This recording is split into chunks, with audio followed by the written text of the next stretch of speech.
ओम गण गणपति नमः। तो आइए जानते हैं पूजा विधि और इस दिन का महत्व और पौराणिक कथा। माघ मास की संकष्टी चतुर्थी इस साल की बड़ी चौथ होगी। इसे संकट चौथ व्रत कहते हैं। पंचांग के अनुसार प्रत्येक वर्ष माघ मास के कृष्ण पक्ष की चतुर्थी तिथि पर संकट चौथ व्रत रखा जाता है।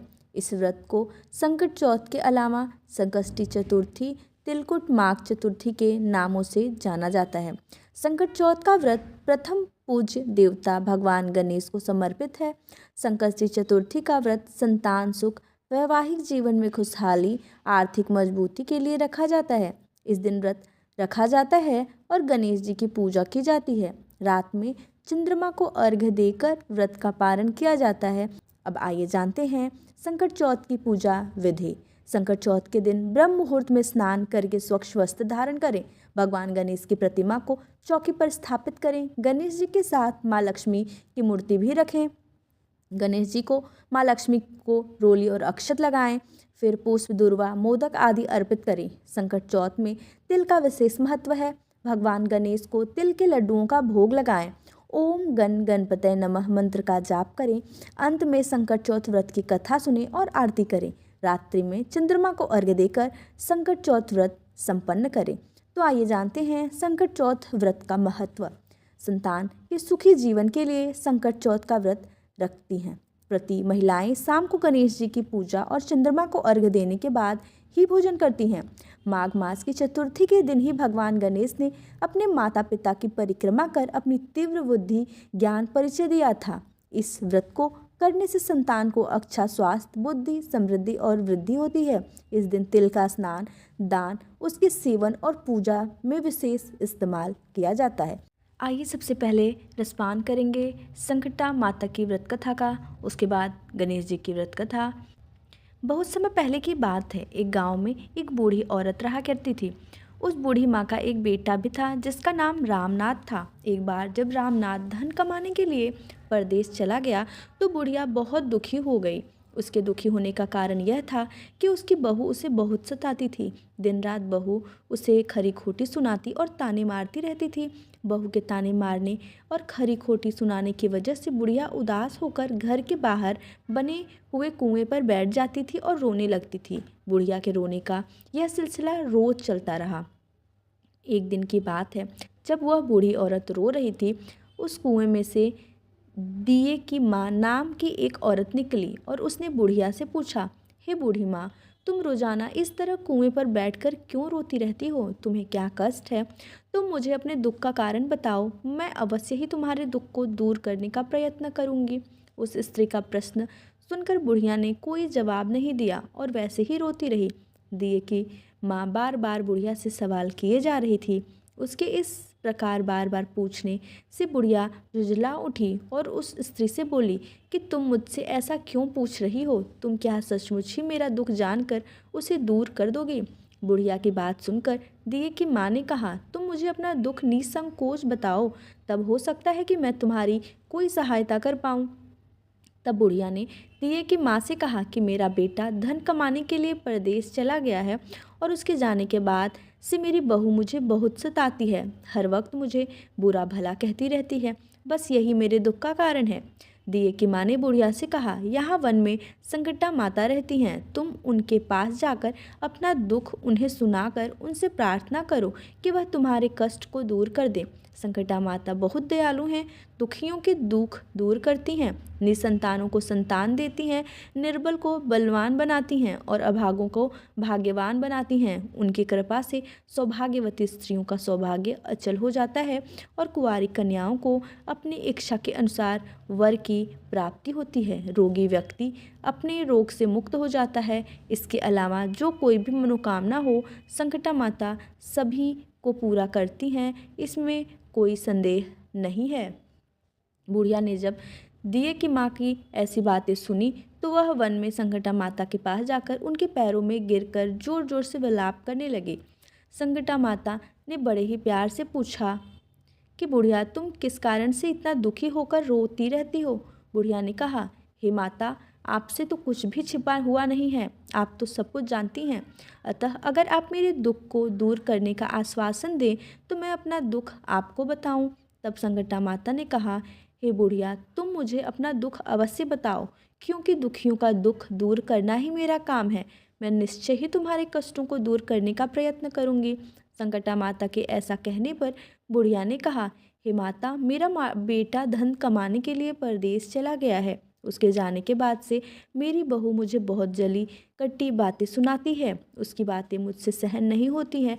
बस इसी कारण से मैं परेशान होकर मैं बार बार रोया करती हूँ। बुढ़िया के दुख को जानकर संकटा माता ने उससे कहा कि हे बुढ़िया, तुम अब घर जाओ और जाकर मेरी मनौती मांग कर मेरी पूजा करो। इससे तुम्हारा बेटा सकुशल वापस घर आ जाएगा। मेरी पूजा के दिन सुहागिन औरतों को आमंत्रित कर उन्हें भोजन कराना। ऐसा करने से तुम्हारा बेटा अवश्य ही तुम्हारे पास आ जाएगा। संकटा माता के कहे अनुसार उस बुढ़िया ने मनौती मांगकर पूजा की और सुहागिन औरतों को भोजन के लिए आमंत्रित किया। परंतु जब बुढ़िया ने स्त्रियों के लिए लड्डू बनाने शुरू किए तो उससे 7 की जगह 8 लड्डू बन गए। बुढ़िया ने सोचा कि कहीं मुझसे गिनने में कोई गलती तो नहीं हो रही। उसने फिर से लड्डू गिने, लेकिन लड्डू 8 ही थे। अब बुढ़िया असमंजस में पड़ गई कि अपने आप 8 लड्डू बन जाने का क्या कारण है। उसी समय संकटा माता एक बूढ़ी औरत का वेश धारण कर बुढ़िया के सामने प्रकट हुई और फिर बुढ़िया से पूछा, क्यों बुढ़िया, आज तुम्हारे घर कोई उत्सव है क्या? यह सुनकर बुढ़िया बोली, आज मैं संकटा माता की पूजा की है और सुहागिन औरतों को भोजन के लिए आमंत्रित किया है। परंतु जब गिनकर 7 लड्डू बनाती हूँ तो वे लड्डू अपने आप 8 बन जाते हैं। इसी वजह से मैं चिंता में पड़ गई हूँ, कहीं मुझसे कोई गलती तो नहीं हो रही है। बुढ़िया की बात सुनकर संकटा माता ने कहा कि क्या तुमने किसी वृद्धा को भी आमंत्रित किया है? तब बुढ़िया ने कहा कि मैंने किसी भी बुढ़िया को आमंत्रित नहीं किया है, लेकिन तुम कौन हो? संकटा माता ने कहा, मैं एक वृद्धा हूँ, तुम मुझे ही आमंत्रित कर लो। ऐसा सुनकर उस बुढ़िया ने वृद्धा का रूप धारण किया हुआ संकटा माता को भोजन के लिए आमंत्रित कर लिया। उसके बाद बुढ़िया के घर सभी आमंत्रित सुहागनें आ गईं। बुढ़िया ने सभी को अंदर बुलाकर संकटा माता की पूजा करने के बाद लड्डू तथा अन्य मिठाई का भोजन कराया। इससे संकटा माता उस बुढ़िया पर बहुत प्रसन्न हुई और उसने बेटे के मन में अपनी माता से मिलने की इच्छा उत्पन्न हुई और वह अपने घर वापस आने के लिए चल पड़ा। कुछ दिन बीतने पर बुढ़िया फिर से संकटा माता की पूजा करके सुहागिनों को भोजन करा रही थी कि तभी किसी ने उसे उसके बेटे के आने की खबर दी, लेकिन वह बुढ़िया अपने काम में लगी रही। उसने कहा, लड़के को बैठने दो, मैं सुहागिनों को जिमाकर अभी आती हूँ। जब लड़के की पत्नी ने पति के घर आने का समाचार सुना तो वह उसी समय अपने पति के स्वागत के लिए घर के लिए चल दी। लड़के ने अपनी पत्नी को देखकर सोचा कि यह मुझसे कितना प्रेम करती है, जो मेरे आने की खबर पाते ही मुझसे मिलने के लिए आ गई। परंतु मेरी माँ को मुझसे जरा भी प्रेम नहीं है, जो मेरी माँ मेरे आने की खबर पाकर भी मुझसे मिलने के लिए नहीं आई। जब पूजा समाप्त हुई और सुहागिनों को भोजन करने के अपने घर वापस लौट गई, तब बुढ़िया अपने बेटे से मिलने के लिए उसके पास पहुंची। लड़के ने पूछा, माँ अब तक कहाँ थी? बुढ़िया ने कहा कि बेटा, मैंने तुम्हारी कुशलता के लिए संकटा माता से मनौती मांगी थी, उसी को पूरा करने के लिए सुहागिनों को आमंत्रित की थी, उन्हीं को भोजन करा रही थी। संकटा माता की कृपा से लड़के का मन अपनी पत्नी से हट गया और उसने अपनी माँ से कहा, माँ, या तो यह यहाँ रहेगी या फिर मैं यहाँ रहूँगा। बुढ़िया ने कहा, बेटा, मैंने तुम्हें बहुत कठिन तपस्या से पाया है, इसलिए मैं तुम्हें नहीं छोड़ सकती। इसलिए चाहे बहू का त्याग भी करना पड़े, मैं कर सकती हूँ। अतः लड़के ने अपनी पत्नी को घर से निकाल दिया। बुढ़िया की बहू जब घर से निकली तो बहुत दुखी होकर पीपल के पेड़ के नीचे बैठकर रोने लगी। उस राज्य का राजा तभी उधर से गुजर रहा था। उसे रोता हुआ देखा तो उसके पास जाकर उसने पूछा कि तुम कौन हो और इस तरह क्यों रो रही हो? तब उसने अपनी सारी व्यथा राजा को कह सुनाई। राजा ने कहा, आज से तुम मेरी धर्म बहन हो, तुम मेरे साथ चलो, मैं तुम्हारे सभी कष्टों को दूर करने का प्रयत्न करूंगा। यह कहकर राजा बुढ़िया की बहू को अपने साथ महल में ले आया। महल में पहुंचकर राजा ने अपनी रानी को उस स्त्री की सारी व्यथा सुनाई और कहा कि आज से ये मेरी धर्म बहन है और यह हमारे साथ महल में रहेगी। इसको किसी भी प्रकार की कोई भी कष्ट नहीं होना चाहिए। राजा के यहाँ रहते कुछ दिन बीतने पर बुढ़िया की बहू ने भी धर्म से प्रेरित होकर संकटा माता का व्रत करना शुरू कर दिया और फिर एक दिन सुहागिनों को खिलाने के लिए आमंत्रित किया तो उसने रानी को भी आमंत्रित किया। जब सभी सुहागिनें भोजन करने लगी तो रानी ने कहा, मुझे तो रबड़ी मलाई और स्वादिष्ट भोजन ही हजम होते हैं, यह पत्थर के समान लड्डू कैसे हजम होंगे। ऐसा कहकर रानी ने लड्डू खाने से मना कर दिया। संकटा माता की कृपा के कुछ समय बाद रामनाथ अपनी पत्नी को ढूंढता हुआ महल पहुंच गया। वहां पहुंचकर उसने अपनी पत्नी को संकटा माता की पूजा करते देखा तो उसने संकटा माता को हाथ जोड़कर प्रणाम किया और अपनी पत्नी से बोला कि हे प्रिय, मेरे अपराध को क्षमा करो। पत्नी ने कहा कि स्वामी, इसमें आपका कोई दोष नहीं है, यह सब मेरी गलती की वजह से हुआ था। आप मेरे ईश्वर हो, आप ही मुझे क्षमा करें। यह कहकर दोनों ने विधिवत संकटा माता की पूजा की और उसके बाद सुहागिनों को जिमाकर वे दोनों राजा से आज्ञा लेकर अपने घर की ओर प्रस्थान करने को तैयार हुए। जाते समय रामनाथ की पत्नी ने राजा रानी से कहा कि जब मुझ पर दुख पड़ा था तो आपने भाई धर्म बनाकर मुझे आश्रय दिया है। मैं आपके साथ एहसान को हमेशा याद रखूंगी। यदि आपको कभी किसी भी प्रकार की सहायता की आवश्यकता हो तो मेरी कुटिया में निसंकोच चले आना। ऐसा कहकर वह दोनों अपने घर की ओर प्रस्थान कर गए। संकटा माता के अनादर करने के कारण रानी पर भारी संकट आ पड़ा। रामनाथ की पत्नी के जाते ही राजा का सारा राजपाट नष्ट हो गया। ऐसे विपत्ति में पड़कर रानी ने राजा से कहा, तुम्हारी धर्म बहन ना जाने कैसी थी, उसके यहाँ से जाते ही सब कुछ नष्ट हो गया। रानी ने कहा कि तुम्हारी धर्म बहन जाते ही समय कह गई थी कि जब मेरे ऊपर कष्ट पड़ा था तो मैं तुम्हारे यहाँ आई थी और अगर तुम्हें कभी मेरी ज़रूरत पड़े तो तुम मेरे घर चले आना। रानी बोली कि हमें उसके घर चलना चाहिए। ऐसा सोचकर राजा और रानी दोनों अपनी धर्म बहन के घर पहुँच गए। वहाँ जाकर रानी ने बुढ़िया को बहू से कहा, हे बहन, पता नहीं क्यों तुम्हारे मेरे घर से आते ही हमारी सारी संपत्ति नष्ट हो गई और हमें इस हालत में तुम्हारे घर आना पड़ा। रानी की बात सुनकर उस स्त्री ने कहा, बहन, मैं तो कुछ नहीं जानती, मेरी तो सब करता धरता संकटा माता है, इनके अलावा कोई दूसरा नहीं है, इसलिए तुम मेरी बात मानो और अपनी भूल के लिए संकटा माता से क्षमा याचना करो। उन्हीं को मनौती से तुम्हारी काम बन जाएगा, तुम्हारे सारे बिगड़े काम अपने आप सुधर जाएंगे। बुढ़िया की बहू की बात सुनकर रानी ने भी श्रद्धा और भक्ति से संकटा माता का व्रत किया, सुहागिनों को भोजन का आमंत्रण दिया और सुहागिनों को जिमाकर अनजाने में हुई अपनी सब गलतियों की संकटा माता से क्षमा मांगी। रानी के क्षमा मांगने और व्रत करके सुहागिनों को खिलाने से संकटा माता रानी पर प्रसन्न हो गई। संकटा माता ने रात में रानी को स्वप्न में दर्शन देकर कहा कि तुम दोनों राजा रानी अपने महल को लौट जाओ, वहां जाकर मेरी पूजा करना और उसके बाद सुहागिनों को जिमाना। ऐसे करने से तुम्हारा गया हुआ राजपाट तुम्हें दोबारा मिल जाएगा। सुबह उठते ही रानी ने अपने स्वप्न की बात राजा को बताई। रानी की बात सुनकर राजा उसी समय रानी को साथ लेकर अपने महल की ओर चल दिए। महल में पहुंचकर रानी ने संकटा माता के कहे अनुसार पूरी श्रद्धा और भक्ति से संकटा माता की पूजा की और सुहागिनों को आमंत्रित करके उन्हें भोजन कराया। ऐसा करने से संकटा माता की कृपा से उनका राजपाट उन्हें वापस मिल गया और उनका बिगड़ा हुआ समय सुधर गया। राजा और रानी दोनों पहले की तरह राज्य का सुख भोगते हुए अपना जीवन व्यतीत करने लगे। बोलो संकटा माता की जय। तो आइए अब रसपान करते हैं गणेश जी की व्रत कथा का। तो आइए शुरू करते हैं। एक बार माता पार्वती और देवों के देव महादेव नदी के किनारे बैठे हुए थे। तभी माता पार्वती ने चौपड़ खेलने की इच्छा जताई, लेकिन परेशानी ये थी कि वहाँ उन दोनों के अलावा तीसरा कोई नहीं था जो उनके खेल में निर्णायक की भूमिका निभा सके। इस समस्या का समाधान निकालते हुए भगवान शिव और माता पार्वती ने एक मिट्टी की मूर्ति बनाकर उसमें जान डाल दी। मिट्टी से बने बालक को दोनों ने आदेश दिया कि तुम इस खेल को अच्छे से देखना और यह फैसला लेना कि कौन जीता। खेल शुरू हो गया, जिसमें माता पार्वती लगातार जीत रही थी, लेकिन एक बार गलती से बालक ने माता पार्वती को हारा हुआ घोषित कर दिया। इस पर माता पार्वती को क्रोध आ गया, जिसकी वजह से वो गुस्से में आकर माता पार्वती ने बालक को श्राप दे दिया, जिससे बालक लंगड़ा हो गया। बालक ने अपनी भूल के लिए माता से क्षमा मांगी।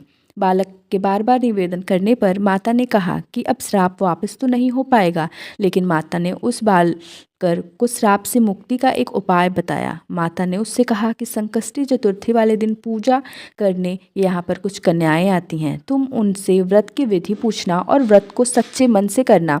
बालक ने व्रत की विधि जान ली और विधि पूर्वक व्रत को किया। उसकी सच्ची श्रद्धा से भगवान गणेश प्रसन्न हुए और उसकी इच्छा पूछी। उस बालक ने माता पार्वती और भगवान शिव के पास जाने की इच्छा को जाहिर किया। भगवान गणेश ने उसकी मांग को पूरा किया और उसे शिवलोक पहुंचा दिया। लेकिन वह बालक जब वहां पहुंचा तो वहां उसे केवल भगवान शिव ही मिले। उस समय माता पार्वती भगवान शिव से नाराज होकर कैलाश छोड़कर चली गई होती हैं। जब शिव ने उस बालक से यहाँ आने के बारे में पूछा तो उसने बताया कि गणेश जी की पूजा से उसे उन्हें यहाँ आने का वरदान प्राप्त हुआ है। इस बारे में जानकर भगवान शिव ने भी माता पार्वती को मनाने के लिए व्रत को किया, जिससे माता पार्वती भगवान शिव से प्रसन्न होकर वापस कैलाश को आती हैं। आइए अब प्रस्थान करते हैं दूसरी कथा का। एक समय की बात है कि विष्णु भगवान का विवाह लक्ष्मी जी के साथ निश्चित हो गया। विवाह की तैयारी होने लगी। सभी देवताओं को निमंत्रण भेजे गए, परंतु गणेश जी को निमंत्रण नहीं दिया गया। कारण जो भी रहा हो, अब भगवान विष्णु की बारात आने का समय आ गया। सभी देवता अपनी स्त्रियों के साथ विवाह समारोह में आए। उन सब ने देखा कि गणेश जी कहीं दिखाई नहीं दे रहे हैं। तब वे आपस में चर्चा करने लगे कि क्या गणेश जी को नहीं न्योता है या स्वयं गणेश जी ही नहीं आए हैं। सभी को इस बात पर आश्चर्य होने लगा। तभी सबने विचार किया कि विष्णु भगवान से ही इसका कारण पूछा जाए।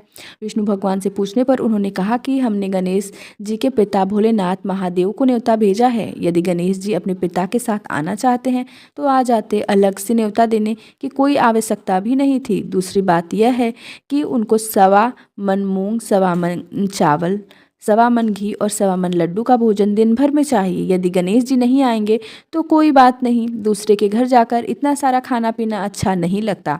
इतनी वार्ता कर ही रहे थे कि किसी ने सुझाव दिया, यदि गणेश जी आ भी जाएं तो उनको द्वारपाल बनाकर बैठा देंगे कि आप घर की याद रखना। आप तो चूहे पर बैठकर धीरे धीरे चलोगे तो बारात से बहुत पीछे रह जाओगे। यह सुझाव भी सबको पसंद आ गया तो विष्णु भगवान ने भी अपनी सहमति दे दी। होना क्या था कि इतने में गणेश जी वहां आ पहुंचे और उन्हें समझा बुझाकर घर की रखवाली करने बैठा दिया। बारात चल दी। तब नारद जी ने देखा कि गणेश जी तो दरवाजे पर ही बैठे हुए हैं, तो वे गणेश जी के पास आए और रुकने का कारण पूछा। गणेश जी कहने लगे कि विष्णु भगवान ने मेरा बहुत अपमान किया है। नारद जी ने कहा कि आप अपनी मूसक सेना को आगे भेज दें तो वह रास्ता खोद देगी, जिससे उसके वाहन धरती में धंस जाएंगे। तब आपको सम्मानपूर्वक बुलाना पड़ेगा। अब तो गणेश जी अपनी मूसक सेना जल्दी से आगे भेज दी और सेना ने जमीन पोली कर दी। जब बारात वहां से निकली तो रथों के पहिए धरती में धंस गए। लाख कोशिश करें परंतु पहिए नहीं निकले। सभी ने अपने अपने उपाय किए परंतु पहिए तो नहीं निकले, बल्कि जगह जगह से टूट गए। किसी की समझ में नहीं आ रहा था कि अब क्या किया जाए। तब तो नारद जी ने कहा, आप लोगों ने गणेश जी का अपमान करके अच्छा नहीं किया। यदि उन्हें मनाकर लाया जाए तो आपका कार्य सिद्ध हो सकता है और यह संकट टल सकता है। शंकर भगवान ने अपने दूत नंदी को भेजा और वे गणेश जी को लेकर आए। गणेश जी का आदर सम्मान करने के बाद पूजन किया। तब कहीं रथ के पहिए निकले। अब रथ के पहिए निकल तो गए परंतु वे टूट फूट गए थे, तो उन्हें सुधारे कौन। पास के खेत में खाती काम कर रहा था, उसे बुलाया गया। खाती अपना कार्य करने के पहले श्री गणेशाय नमः कहकर गणेश जी की वंदना मन ही मन करने लगा। देखते देखते पहिए जुड़ने लगे। तब खाती कहने लगा कि हे देवताओं, अपने सर्वप्रथम गणेश जी की पूजा नहीं की, गणेश जी को नहीं मनाया होगा और न ही उसकी पूजन की होगी, इसलिए तो आपके साथ यह संकट आया है। अब तो मूर्ख अज्ञानी हैं हम, फिर भी अब पहले गणेश को पूजन करते हैं, उनका ध्यान करते हैं। आप लोग तो देवतागण हैं, फिर भी आप गणेश जी को कैसे भूल गए। अब आप लोग भगवान श्री गणेश जी की जय बोलकर जाएं तो आपके सब काम बन जाएंगे और कोई संकट भी नहीं आएगा। ऐसा कहते हुए बारात वहां से चल दी और विष्णु भगवान का लक्ष्मी जी के साथ विवाह संपन्न करा के सभी सकुशल घर लौट आए। हे गणेश जी महाराज, आपने विष्णु को जैसे कारज सारिये ऐसु कार्य सबको सिद्ध करो। बोलो गजानन भगवान की जय।